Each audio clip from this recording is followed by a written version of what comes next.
Hi everyone, my name is Ali Khan and I'm currently an undergrad research student at the University of Regina. My supervisor, Cameron Mang, and my colleagues are currently investigating the effects of an acute bout of cardiorespiratory exercise on both motor memory consolidation and intermuscular coherence.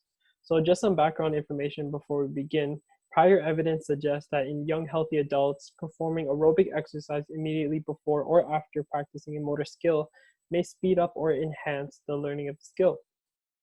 There is increasing evidence that performing an acute bout of high-intensity exercise maximizes this effect when performed immediately after practice. Evidence has shown that the modulation of neural substrates depends on the structure of practice. A random practice structure relies more on the dorsolateral prefrontal cortex, whereas a block practice structure relies on the primary motor cortex to mediate motor memory consolidation. The objectives for this study were to explore the effects of an acute bout of high-intensity cycling on motor memory consolidation following a skilled practice in either a block format or a random format. In order to better understand the neurophysiological changes, we also evaluated intermuscular coherence, which reflects motor cortical drive. For our study, we hypothesized that coupling exercise with random practice will have an additive effect on enhancing offline consolidation and related changes in intermuscular coherence. So just moving down to figure 1 of methods. This is just an overview of the entire course of the study.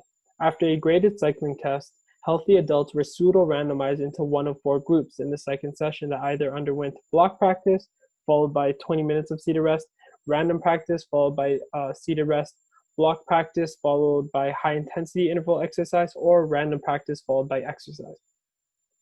Motor learning inferences were then made using delayed retention tests that were administered 24 hours later and 7 days later. And then moving down to figure 2, this is an overview of the motor task.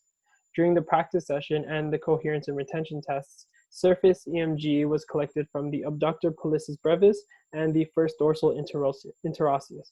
The motor task requires squeezing a pinch grip force transducer to track a sequence of target force levels, which is shown as red boxes on a computer screen.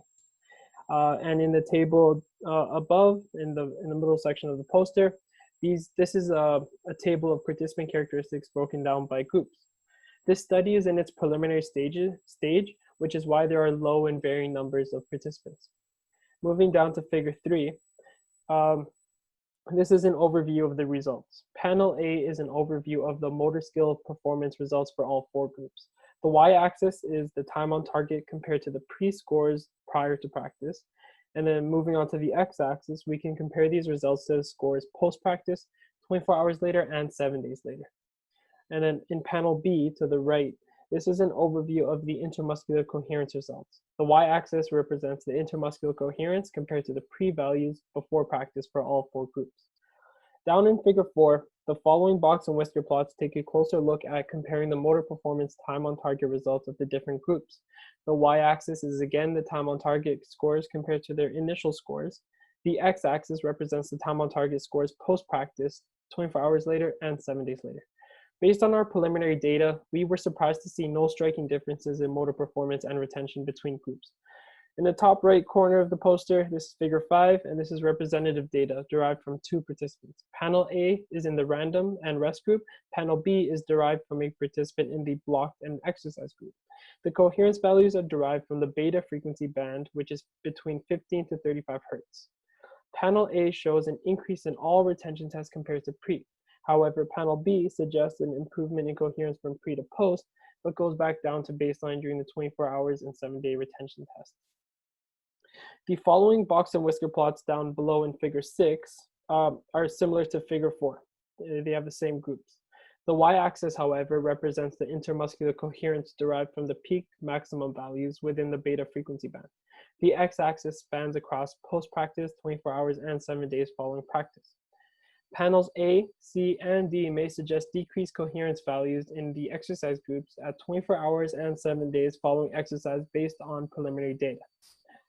In conclusion, practice order and exercise had minimal effects on motor skill learning based on the preliminary data. Our preliminary data may suggest that exercise promotes a decrease in coherence levels during the retention test. This may indicate a difference in neural substrate performance that can be explored further. Thank you everyone for listening.